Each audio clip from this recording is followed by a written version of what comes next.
রাতভর ধরে চলছে শিক্ষকদের যে দাবি আদায়ের আন্দোলন এবং আমরা দেখছি আজকে সকালে জাতীয় প্রেস ক্লাব থেকেই তাদের এই আন্দোলন শুরু হয় এবং জাতীয় প্রেস ক্লাবের সামনেই আমরা দেখেছি পুলিশের সাথে ধাওয়া পাল্টা ধাওয়া হয়।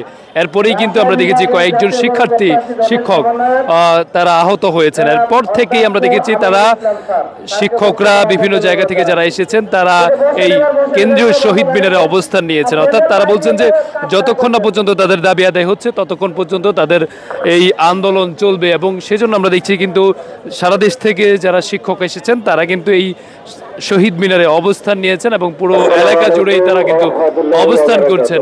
এবং আপনাদেরকে যদি দেখাই তারা কিন্তু একের পর এক বিভিন্ন যে শিক্ষকরা তারা কিন্তু বক্তব্য রাখছেন এবং বিভিন্ন বিষয়ে তারা বলছেন যে আগামীকাল থেকে বিভিন্ন যে সারা দেশে যে ৬১,০০০ প্রায় স্কুল কলেজ রয়েছে সেগুলো সব বন্ধ হয়ে যাবে এবং সব শিক্ষকরা তারা যে তাদের যে ক্লাস সেগুলো বর্জন করা হয়েছে। সেই জন্য আমরা দেখছি যে আগামীকাল থেকে তাদের যে কঠোর অর্থাৎ আন্দোলন কঠোরভাবে চলবে এমনটি আমরা জেনেছি। এবং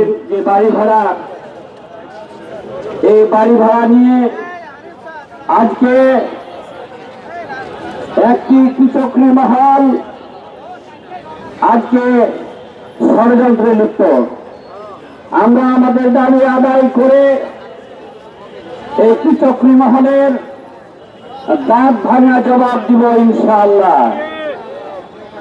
সম্মানিত ভাইরা, সম্মানিত সহযোদ্ধারা, দেখছেন যে পুরো শহীদ মিনার জুড়ে কিন্তু এই শিক্ষকরা তারা অবস্থান নিয়েছেন এবং তারা সারা রাত এখানে অবস্থান করবেন এবং আগামীকাল তারা নতুন কর্মসূচি নেবেন। তারা বলছেন যে যতক্ষণ না পর্যন্ত তাদের যে দাবি 20% বাড়ি ভাড়া সেটা যতক্ষণ পর্যন্ত মানা হবে ততক্ষণ পর্যন্ত তাদের এই আন্দোলন চলবে এমনটি তারা বলছেন। এবং আমরা দেখছি শিক্ষকদের যারা যিনি প্রধান তিনি বলেছেন যে আগামীকাল থেকে সারা দেশের যে স্কুল কলেজ রয়েছে সব কিছুতেই স্কুলগুলোতে তাদের যে কার্যক্রম এবং তাদের যে পাঠদান সেটি পুরোপুরি বন্ধ থাকবে এবং প্রত্যেকটা শিক্ষক তাদের এই স্কুলের যে সকল দাবি আছে সেগুলো তারা তাদের যে কাজগুলো সব কাজগুলো বন্ধ সেগুলো থেকে বিরত থাকবে।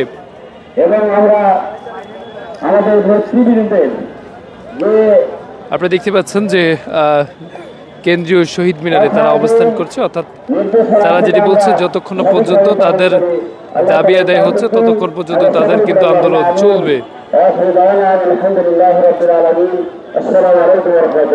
এবং আপনাদেরকে সর্বশেষ জানিয়ে রাখি সেটি হচ্ছে যে আমরা দেখেছি কিছুক্ষণ আগে তাদের এই দাবির সাথে একমত পোষণ করেছেন এনসিপির নেতারা এবং এনসিপির মুখ্য সংগঠক আসাদ আব্দুল্লাহ এসেছেন এবং মুখ্য সংগঠক যিনি সমন্বয়ক রয়েছেন মুখ্য সমন্বয়ক এবং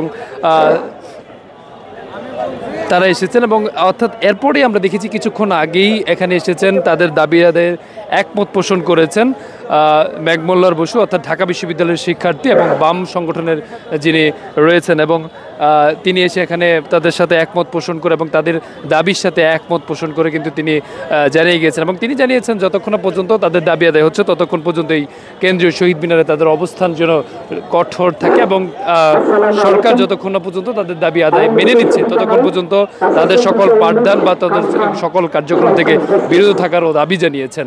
দর্শক এই ছিল আমার কাছে কেন্দ্রীয় শহীদ মিনার থেকে শিক্ষকদের যে আন্দোলন সেই আন্দোলনের সর্বশেষ খবর।